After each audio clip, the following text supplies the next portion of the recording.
ధౌళి పర్వతం వద్ద జరిగిన కళింగ యుద్ధం 272 BCE రాజు అశోకుని జీవితాన్ని పూర్తిగా మార్చింది. యుద్ధ విజయం తర్వాత ధ్వంసం, మరణం, బాధలను చూసి అశోకుడు యుద్ధం నిస్సారమని గ్రహించాడు. ఆత్మశోధనలో నిమగ్నమైన ఆయన బౌద్ధమతాన్ని ఆశ్రయించి బుద్ధుని బోధనలు అనుసరించసాగాడు. యుద్ధ మార్గాన్ని విడిచి శాంతి, ధర్మ పరిపాలనకు కట్టుబడ్డాడు. ధౌళి పర్వతంపై ఉన్న శిలాశాసనాలు అశోకుని పరిపాలన తత్వాలను తెలియజేస్తాయి. నా ప్రజలందరూ నా పిల్లలే, వారందరికీ ఈ లోకంలోనూ పరలోకంలోనూ శ్రేయస్సు కలగాలని నేను కోరుతున్నాను అని ఆయన పేర్కొన్నారు. ఈ మార్పుని సూచిస్తూ ధౌళి వద్ద రాతిపై తొండం నుండి బయటకు వచ్చే ఏనుగు శిల్పం చెక్కబడింది. ఇది భారతదేశంలోనే అత్యంత పురాతన రాతి శిల్పంగా భావించబడుతుంది. అశోకుడు బౌద్ధమతాన్ని భారతదేశం అంతటా, అలాగే ఇతర దేశాలకు వ్యాప్తి చేయటంలో కీలక పాత్ర పోషించాడు. ఆయన జీవితం ఒక గొప్ప యోధుని నుండి మహానుభావుడిగా మారిన అద్భుతగాథ.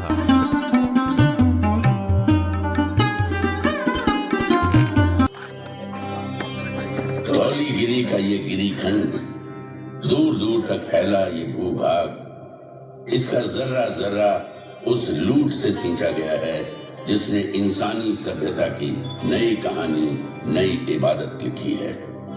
इस गिरीखंड में लोग मारे गए, कत्लो गारत हुए, हिंसा का ऐसा नंगा खेल खेला गया कि हिंसा करने वाले का मन भी भरा है।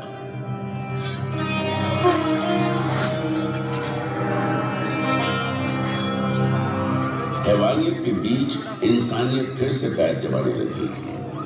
हिंसा के खिलाफ अहिंसा की मजबूत जड़ें पहाड़ी चट्टानों, अंधेरे जंगलों, उफनती नदियों और महासागरों को चीरती सरहद पार तक फैल गई। और इसी धरती से इंसानियत का नया स्वर इस गिरीखंड से टकरा समस्त विश्व में गूंज उठा। समस्त मानव मेरी संतान है। मैं अपनी संतानों के लिए क्या चाहता हूं?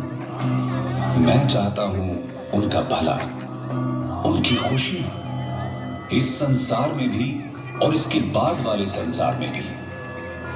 समस्त मानव जाति के लिए यही कामना है। तुम शायद ये समझ नहीं सकते कि मेरी ये कामना किस हद तक है, और यदि तुम में से कुछ इसे समझ भी जाए तो भी तुम इस कामना की शिद्दत को पूरी तरह नहीं समझ सकते। मैं अहिंसा के उसी नाद का प्रतीक हूं जिसने इस ब्रह्मांड को एक सूत्र में बांध रखा है, जिसका होना इंसानियत का होना है। यही भाईचारे की सच्ची परिभाषा भी है। सम्राट अशोक की ऐतिहासिक कहानी प्रारंभ होती है उनके दादा चंद्रगुप्त मौर्य से। ईसा की 4वीं शताब्दी का अंत एक बटी हुई राजनीतिक स्थिति की शुरुआत का समय था।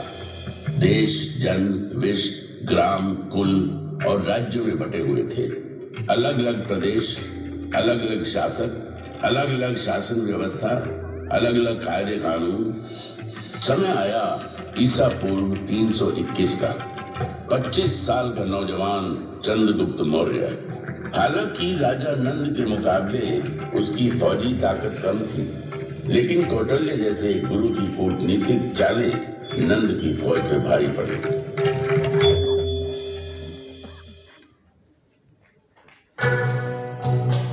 सुनो चंद्रगुप्त, तुम्हें अगर नंद का समूल नाश करना है तो धैर्य से काम लेना होगा, और जैसा मैं कहता हूं वैसा ही करना होगा। भूखे को अगर थाली की गर्म खिचड़ी खानी हो तो बीच में कभी हाथ नहीं डालना चाहिए। इससे हाथ तो जलता ही है, मुंह भी जलेगा और पेट में छाले पड़ जाएंगे। इसलिए चंद्रगुप्त, खिचड़ी को किनारे से खाते हुए बीच की ओर बढ़ो। इस तरह बिना खुद को आहत किए तुम आखिरी दाने तक को खा सकते हो। ठीक उसी प्रकार तुम्हें नंद के राज्य पर विजय प्राप्त करनी है।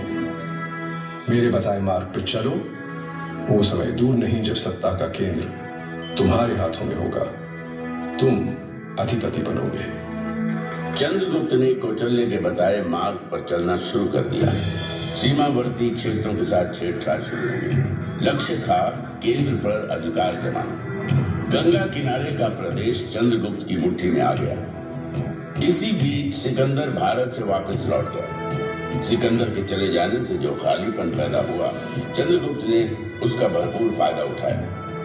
चंद्रगुप्त उत्तर पश्चिम की तरफ बढ़ता चला।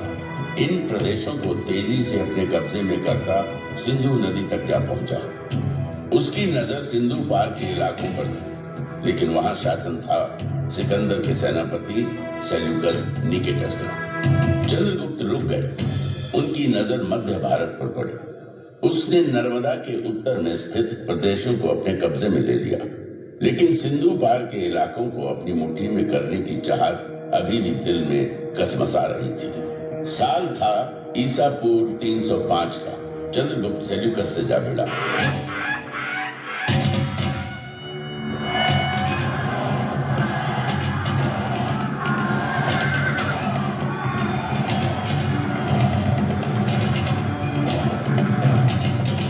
लंबी चली लड़ाई में जीत चंद्रगुप्त के नाम हुई और उसने सेल्यूकस को हरा सिंधु के बड़े भूभाग पर कब्जा जमा लिया। बंगाल से लेकर हिंदू कुश और हिमालय से लेकर नर्मदा तक के प्रदेश चंद्रगुप्त की छत्र छाया में आ गए। एक नए युग, नई व्यवस्था ने बीज से पौधे का रूप ले लिया। राज्य साम्राज्य में बदल गए और जन्म हुआ दुर्जय मौर्य साम्राज्य का। ऐसा कहते हैं कि अपने जीवन के अंतिम काल में चंद्रगुप्त मौर्य जैन सन्यासी बन गए। अपना साम्राज्य अपने पुत्र बिंदुसार को सौंप जैन मुनियों के साथ दक्षिण की ओर चले गए तथा जैन रीति के अनुसार अनाहार द्वारा अपने जीवन का त्याग कर दिया। चंद्रगुप्त के बाद बिंदुसार ने विशाल मौर्य साम्राज्य की बागडोर अपने हाथों में ले ली। चंद्रगुप्त के साम्राज्य विस्तार का सपना बिंदुसार का सपना बना। उसने दक्षिण पर आक्रमण कर मौर्य साम्राज्य का विस्तार सुदूर दक्षिण में मैसूर तक कर दिया। उसने बंगाल की खाड़ी और अरब सागर के बीच के समस्त प्रदेशों को जीतकर मौर्य साम्राज्य के अधीन कर लिया। भारत के विशाल भूभाग पर मौर्य के रथ की विजय पताका लहराते दौड़ने लगी। लगभग सारा उपमहाद्वीप मौर्यों के कब्जे में आ गया। सिर्फ एक क्षेत्र था जो अब भी उनकी पहुंच से बाहर था। वो था पूर्वी तट कलिंग। कलिंग आजाद अविजित था। उसने विजयी मौर्य रथों को अपनी सीमा में घुसने नहीं दिया था। सीमा पर अब भी कलिंग का ही ध्वज लहरा रहा था।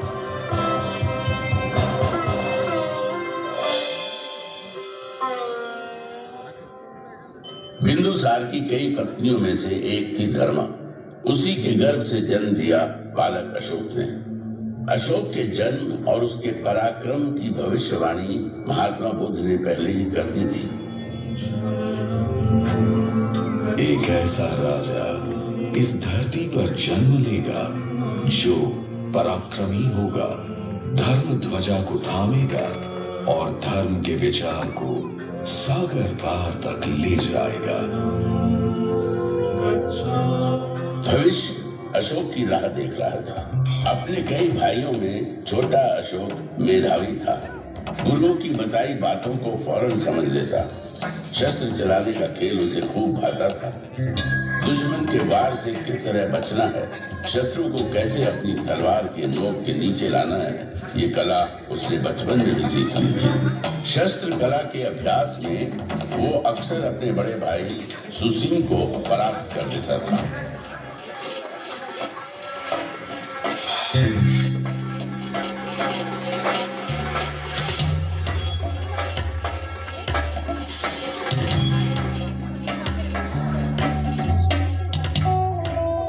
वाह, अद्भुत!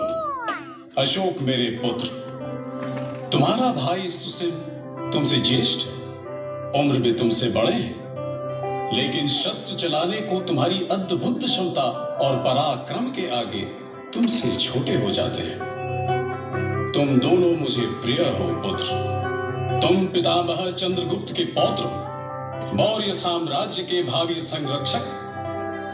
तुम्हारी देखरेख में मौर्य वंश और साम्राज्य वैसे ही सुरक्षित रहेगा जैसे मां की गोद में और पिता की छाया में शिशु।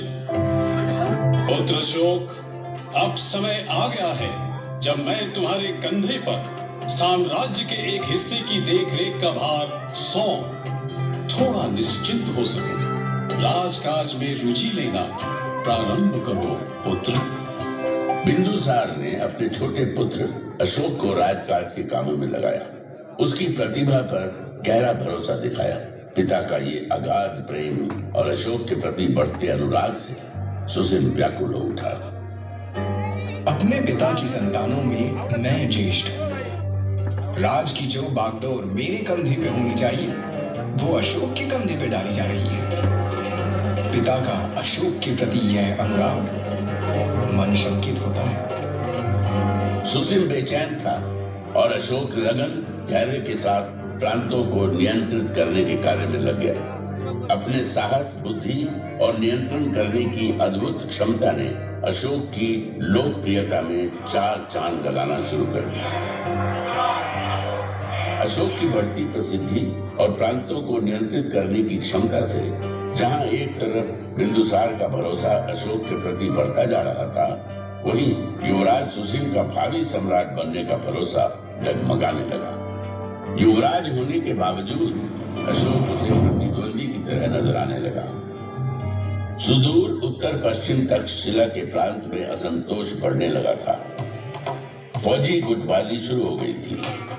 एक प्रांत के अंदर कई सैन्य दल बन गए थे। उनकी आपस की खींचतान और असंतोष से तक्षशिला खतरे में था। सुसिम के लिए यही अवसर था जब वो अशोक को पिता बिंदुसार की नजरों से दूर कर सकता था। सुसिम ने इस अवसर का भरपूर फायदा उठाया।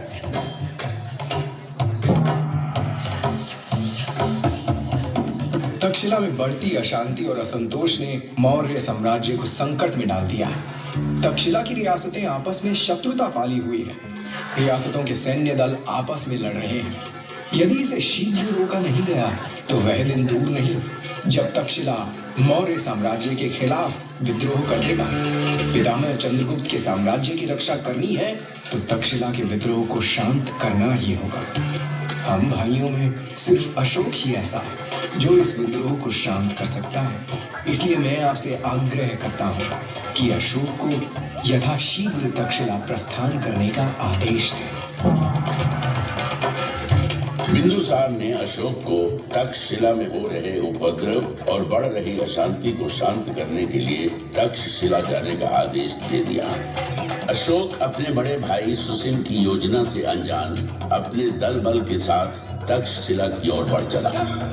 अशोक ने पाटलिपुत्र से तक्षशिला, आज के सिंध प्रदेश तक की लंबी यात्रा तय की। अशोक की व्यवहार कुशलता, उसकी बहादुरी और राज चलाने की उसकी नीति से तक्षशिलावासी पहले से ही परिचित थे। अशोक के तक्षशिला आगमन को वहां के लोगों ने बड़े उत्साह और खुले हृदय से दिया।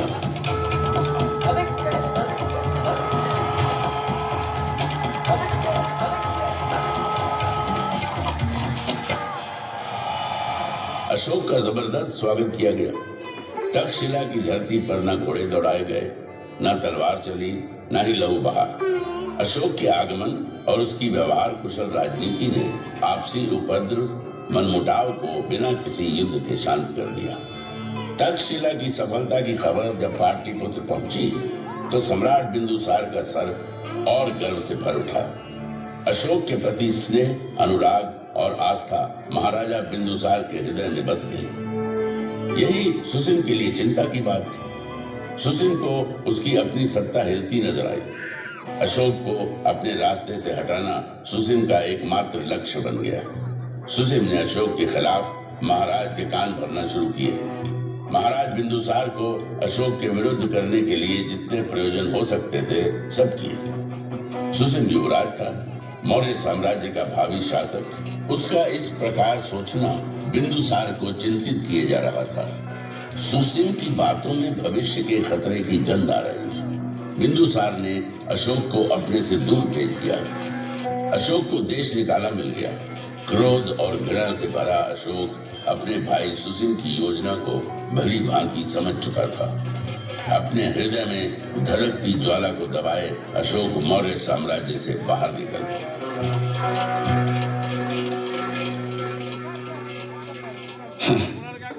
मौर्य साम्राज्य के महाराज जो मेरे पिताजी हैं, उनका संदेश आया है। पिता मुझे वापस लौट आने को कहते हैं। मौर्य साम्राज्य के प्रांत उज्जैन में भयंकर विद्रोह जो छिड़ा है। मेरे अपने ही भाई ने मेरे खिलाफ पिताजी के कान भरे, मेरे खिलाफ किया। यही पिताजी जो निमंत्रण देकर मुझे बुला रहे हैं, उन्होंने देश निकाला का आदेश सुनाते एक पल की भी देर नहीं की। यह कैसा संबंध है? क्या यह निमंत्रण सिर्फ इसलिए है कि मेरे भाइयों में विद्रोह को कुचलने का साहस नहीं? फिर तो युवराज सुसिम को कोई अधिकार नहीं कि वो मौर्य साम्राज्य की प्रजा पर राज करे। जो राजा अपनी प्रजा की भावनाओं, उनकी आवश्यकताओं को न समझता हो, उसे राज करने का अधिकार ही नहीं। एक बार फिर मेरा हृदय क्रोध और ग्लानि से भर आया है। मैं जाऊंगा, उज्जैन अवश्य जाऊंगा। मौर्य साम्राज्य को मेरी जरूरत है।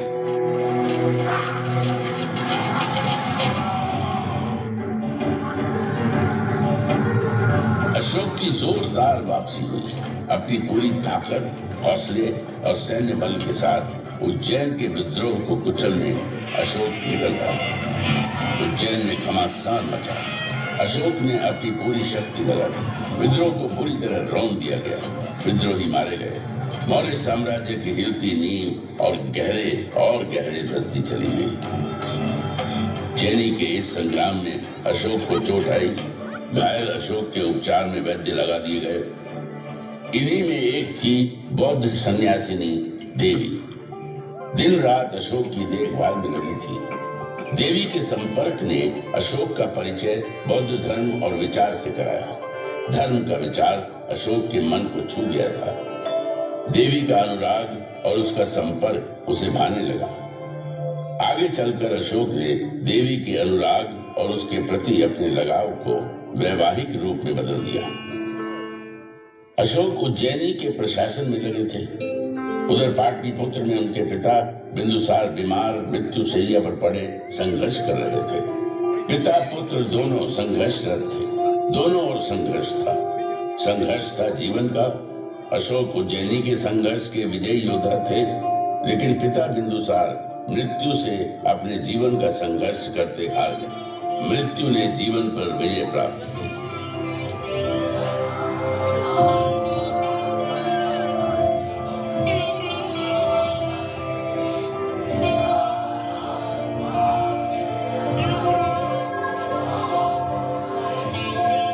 पिता से दूर, पिता की मृत्यु के समाचार ने अशोक को पुनः नए संग्राम में ला खड़ा किया।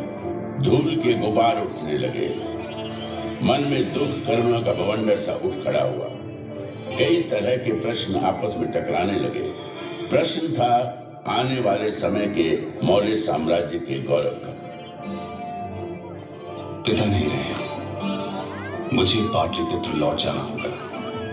पितामह चंद्रगुप्त पिता नहीं रहे, मुझे पाटलिपुत्र लौट जाना होगा। पितामह चंद्रगुप्त और पिता बिंदुसार के विशाल मौर्य साम्राज्य के भविष्य पर पुनः अनिश्चय के बादल मंडराने लगे हैं। मौर्य साम्राज्य का शासन अपने ज्येष्ठ भाई सुसिम के कमजोर हाथों में चला जाने दो। राजकाज से दूर मैं चला जाऊं घने अंधियारे जंगल में। सुसिम के हाथों में मैं मौर्य साम्राज्य के विनाश को देख रहा हूं। काल, तूने मुझे पुनः मझधार में ला खड़ा किया। मेरा जीवन संघर्ष और उठा पटक का चक्र बनकर रह गया है।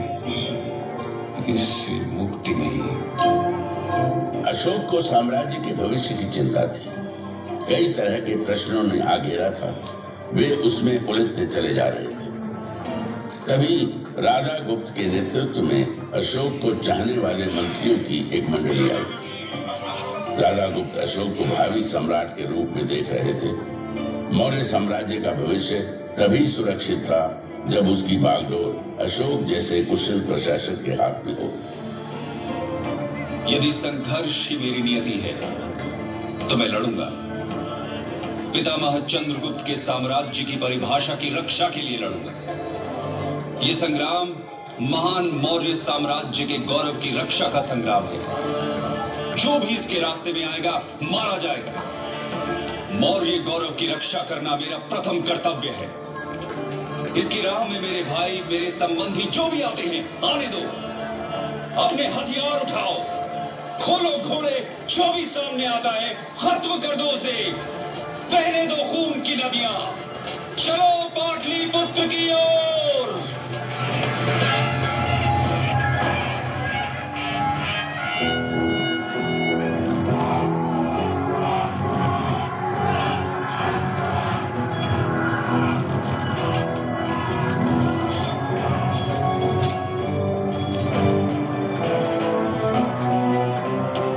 भयंकर मारकाट मची, खून बहे, जो भी सामने आया मारा गया। अशोक ने साम्राज्य की खातिर अपने सभी भाइयों का कत्ल कर दिया। सुसिम मारा गया। मौर्य साम्राज्य का गौरवशाली मुकुट अशोक ने अपने माथे पर धारण किया। जीवन संघर्ष ने अशोक के मोम जैसे हृदय को पत्थर सा बना दिया था। इस हृदय में दया नहीं थी, करुणा का कतरा कतरा सूख चुका था। पाटलिपुत्र की गद्दी पर बैठने के साथ ही अशोक ने साम्राज्य विस्तार के लिए एक के बाद एक कई लड़ाइयां लड़ी। युद्धों का ये सिलसिला लंबा चला, लेकिन एक प्रदेश अभी भी था जो अशोक की पहुंच से दूर था। वो प्रदेश था कलिंग प्रदेश। कलिंग अभी भी उसकी पहुंच से दूर था। कलिंग नरेश राजा अनंत चंद्रभान की जय। कलिंग नरेश राजा अनंत चंद्रभान की जय।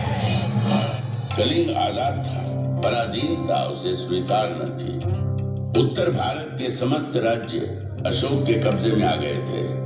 पूरब में बंगाल और दक्षिण में कृष्णा नदी तक उसका साम्राज्य फैल चुका था। कौटिल्य के अर्थशास्त्र के अनुसार अशोक की राजधानी पाटलिपुत्र उस समय दुनिया के सबसे बड़े नगरों में गिनी जाती थी। 5 करोड़ से अधिक आबादी का सम्राट अशोक दुनिया के सबसे ताकतवर सम्राट के रूप में जाना जाने लगा। विजय जिसके माथे पर लिखी थी, जो अविजित था, अजय। सिर्फ कलिंग का प्रदेश था जो उसके विजेता होने को चुनौती दे रहा था। कलिंग का इलाका जहां एक ओर स्थल मार्ग से जुड़ा था, वहीं दूसरी ओर सामुद्रिक मार्ग से भी। इसलिए राजनीतिक और सामरिक दृष्टि से वो महत्वपूर्ण बना हुआ था।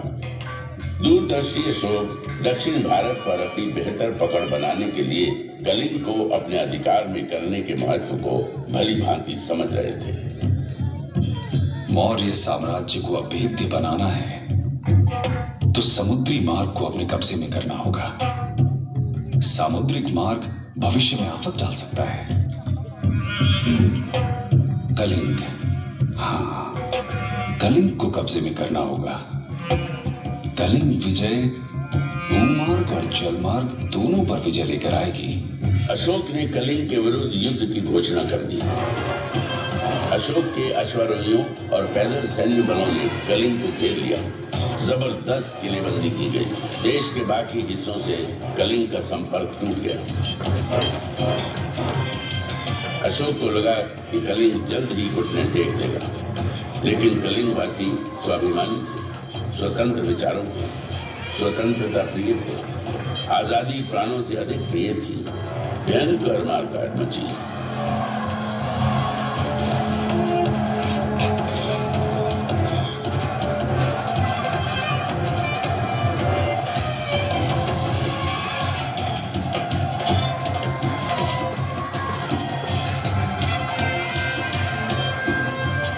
कलिंग का यही प्रदेश संग्राम का केंद्र बना।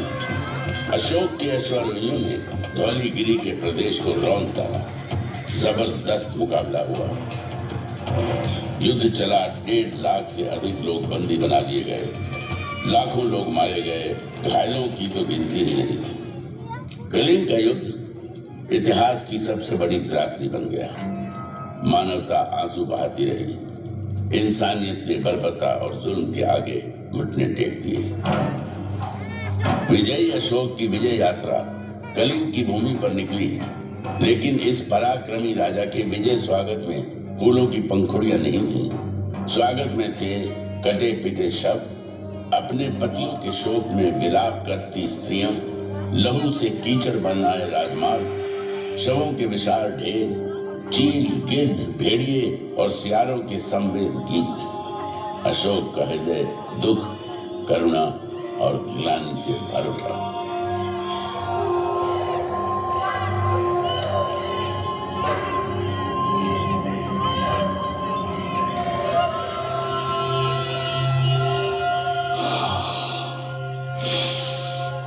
ये मैंने क्या कर दिया? मैं तो निकला था विजय गर्व में कि कलिंग की भूमि मेरा स्वागत करेगी, एक विजयी राजा की तरह। फूलों की वर्षा, चंदन और कुमकुम से मेरे माथे पर तिलक होगा। अरे मेरे कर्म, मेरे मस्तक पर तिलक की जगह रक्त रंजित कीचड़ पुता। मेरे स्वागत को पीछे मुर्दा शरीर, कटे हुए मानव अंगों के ढेर, सियार और भेड़िए गा रहे हैं विजय गीत।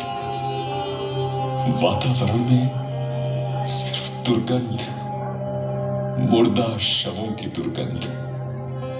क्या यही है मेरी यशमूल? यही है मेरा पराक्रम? यदि विजय है ये, तो पराजय क्या? ये विजय है या पराजय? न्याय है या अन्याय? ये वीरता है या कायरता? क्या निरपराध बच्चों और स्त्रियों की हत्या ही वीरता है? मैंने जो किया है, क्या यही है मेरा साम्राज्य विस्तार और सहिष्णुता? किसी के पति मारे गए, किसी के पिता, किसी के बच्चे, तो किसी के गर्भ पर हुआ हमला। मुर्दा शवों के ढेर थे। क्या किया मैंने? ये विजय प्रतीक है या पराजय की बूम? ये मंडराते गिद्ध, चील और कौवे संदेश वाहक हैं उस दुराचारी की मृत्यु के, जिसने ये कर्म किए। प्रभु, मुझे शांति कहां मिलेगी? मेरे प्रभु, अपनी शरण में ले लो ईश्वर, अपनी शरण में ले लो, मुझे थाम लो। प्रभु, शांति चाहिए मुझे, मेरे प्रभु, शांति चाहिए।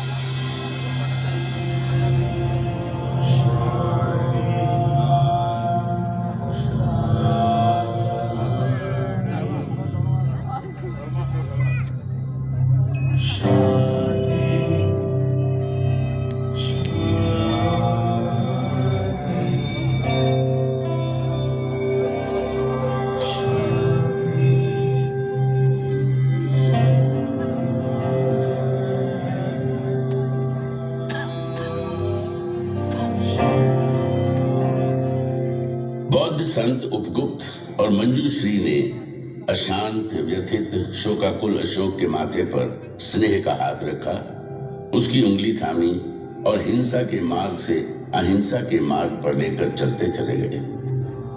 उसने हिंसा का त्याग कर अहिंसा को अपना धर्म बना लिया। अशोक बुद्ध के मार्ग पर चल निकले और कहे गए देवन प्रिय, देवताओं के प्रिय, प्रिय दासी।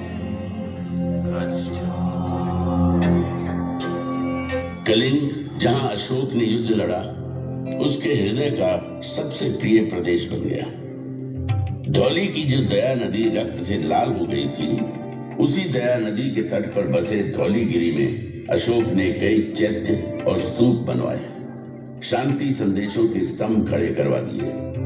कलिंग के ये शिलालेख मानवीय समाज, न्याय और आदर्श की बात करते हैं। अशोक ने धम्म के विचार को अंगीकार किया। अहिंसा ही उसका मार्ग था। इंसान ही नहीं, पशुओं, जीव जंतुओं की हिंसा पर भी रोक लगा दी गई। शाकाहार का विचार दिया, जाति पाति के भेद खत्म कर दिए गए। लोक कल्याण और जनहित उसके शासन के मंत्र बन गए। सड़कों पर मैंने बड़ वृक्ष लगवाए हैं, जो पशुओं और मनुष्यों को छाया देंगे। प्रत्येक 9 मील की दूरी पर मैंने आम के बागीचे लगवाए और कुएं खुदवाए हैं, विश्राम गृह बनवाए हैं, कई प्याऊ बनवाए हैं। मैंने ये सब इसलिए किया है कि मेरी प्रजा धम्म के अनुसार आचरण करे। धम्म की नीति को लागू करने के लिए उसने धर्माधिकारी नियुक्त किए और धम्म के विस्तार के लिए कई शांति संदेशकों को देश विदेश के विभिन्न हिस्सों में भेजा।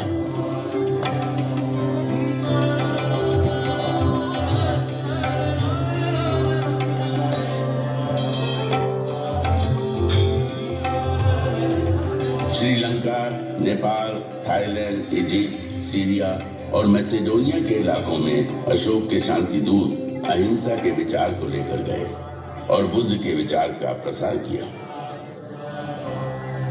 लगभग 40 वर्षों तक साम्राज्य का संचालन करने के बाद 232 ईसा पूर्व में महान सम्राट अशोक ने देह त्याग दी। अशोक के शांति संदेश उसकी राजनीतिक समझ की गौरव गाथा कहते नजर आते हैं और आज भी अंधेरे में रोशनी फैलाने का काम करते हैं। संभवतः अशोक दुनिया का पहला ऐसा सम्राट था जिसने साम्राज्यवाद के विचार को लोक कल्याण और जनहित के संदर्भों में समझा और उसे लागू भी किया। हिंसा के विरोध में अहिंसा के बौद्ध दर्शन को जन जन तक पहुंचाया। धौली में अहिंसा का प्रतीक स्वरूप एक बौद्ध स्तूप और एक हाथी का स्वरूप यहाँ बना हुआ है जो अहिंसा के उसी विचार का प्रतीक है। मेरे नाद में महान अशोक का नाद भी मिला हुआ है। मैं नाद हूं शांति का।